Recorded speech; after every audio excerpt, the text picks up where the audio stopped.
सोचिए, एक ऐसा बाजार जहां नाइकी और एडिडास जैसे बड़े बड़े ग्लोबल ब्रांड्स का राज हो और वहां एक अपना देसी ब्रांड आकर सबको पीछे छोड़ दे। जी हाँ, ये कहानी है कैंपस शूज की। और ये समझना बहुत दिलचस्प है कि आखिर उन्होंने ये किया कैसे। 12,000 करोड़ रुपए, आज ये वैल्यूएशन है कैंपस शूज की। लेकिन इससे भी ज्यादा हैरान करने वाली बात जानते हैं क्या है? ये सब उन्होंने बिना किसी बाहरी फंडिंग के किया। जी हाँ, जीरो एक्सटर्नल फंडिंग। तो सवाल यही उठता है कि आखिर ये हुआ कैसे? कैसे एक अकेले इंसान हरि कृष्ण अग्रवाल ने जूतों का एक ऐसा साम्राज्य खड़ा कर दिया जिसने नाइकी और एडिडास जैसे दिग्गजों को भारत में कड़ी टक्कर दी।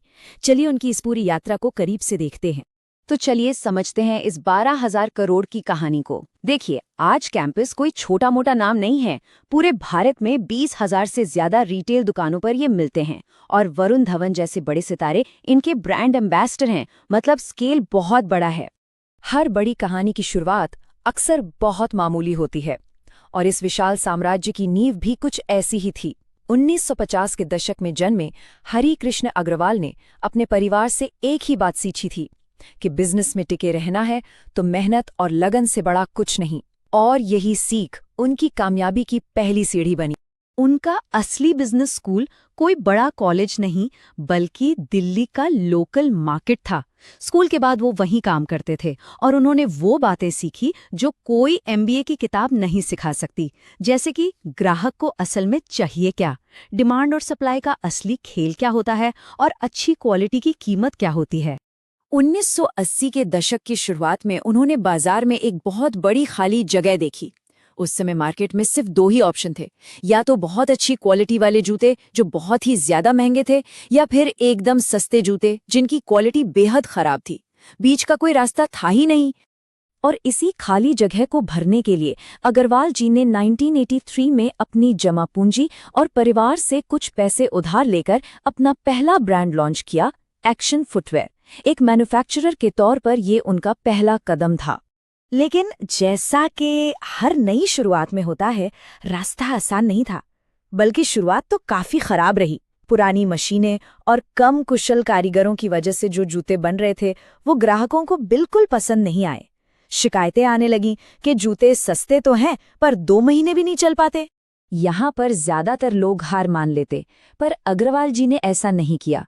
उन्होंने जो भी कमाया एक एक रुपया वापस बिजनेस में लगा दिया। बेहतर मशीनें खरीदी, अच्छा कच्चा माल मंगवाया, कुशल कारीगरों को काम पर रखा और डिस्ट्रीब्यूटर्स को भी बेहतर कमीशन दिया। मतलब उन्होंने हर एक कमजोरी पर काम किया। और फिर आया वो एक आइडिया जिसने सब कुछ बदल दिया, एक असली मास्टर स्ट्रोक। एक्शन ने अपना पूरा ध्यान स्कूल के जूतों पर लगा दिया। ये एक ऐसा कदम था जिसने एक्शन को सीधे भारत के हर घर में पहुंचा दिया। हर माता पिता के लिए एक्शन मतलब भरोसे का दूसरा नाम बन गया। बाद में कंपनी ने सैंडल और स्पोर्ट्स शूज में भी हाथ आजमाया। सब कुछ सही जा रहा था, लेकिन फिर कहानी में एक नया मोड़ आया।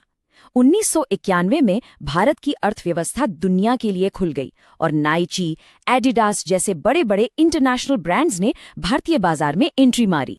और ये मुकाबला बराबरी का था ही नहीं। सोचिए, एक तरफ थे ये ग्लोबल ब्रांड्स जिनके पास डेविड बेकम जैसे सुपरस्टार्स, एयर मैक्स जैसी टेक्नोलॉजी और मार्केटिंग पर खर्च करने के लिए बेहिसाब पैसा था, और दूसरी तरफ था एक्शन जो टिकाऊपन और अपने लोकल विज्ञापनों के भरोसे चल रहा था।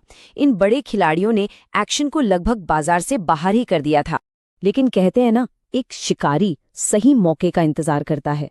हरि कृष्ण अग्रवाल भी चुपचाप बाजार को देख रहे थे और उन्होंने पाया कि इन विदेशी ब्रांड्स ने ही अनजाने में उनके लिए एक नया मौका बना दिया था।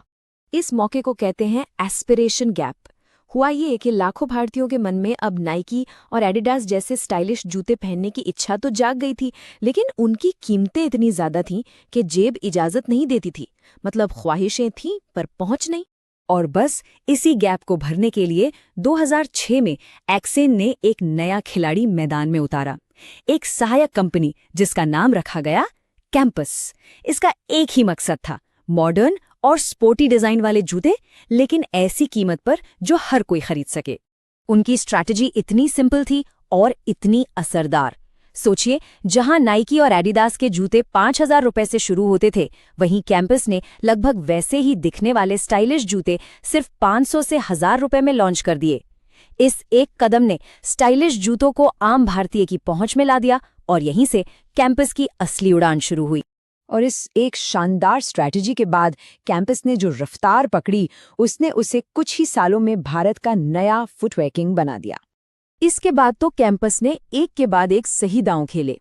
2015 में वरुण धवन को जोड़ के युवाओं को टारगेट किया, 2017 में ऑनलाइन दुनिया में अपनी पकड़ बनाई और 2020 की महामारी को भी ऑनलाइन सेल्स पर फोकस करके एक मौके में बदल दिया। नतीजा, 2021 तक ये भारत के सबसे बड़े स्पोर्ट्स फुटवेयर ब्रांड बन गए और 2022 में एक शानदार आईपीओ के साथ बाजार में अपनी बादशाहत का ऐलान कर दिया। तो इन सब रणनीतियों का नतीजा क्या निकला?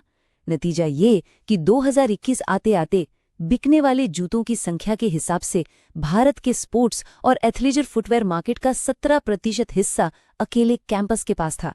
वो इस सेगमेंट के लीडर बन चुके थे। तो कैंपस ने भारत तो जीत लिया है, लेकिन क्या ये अगला नाइकी बन सकता है? ये एक बहुत बड़ा सवाल है। पर उनकी कहानी हमें एक बहुत बड़ी बात सिखाती है। बाजार में सबसे बड़े खिलाड़ी को हराने के लिए हमेशा सबसे ज्यादा पैसे की नहीं, बल्कि अपने ग्राहक की सबसे गहरी समझ की जरूरत होती है।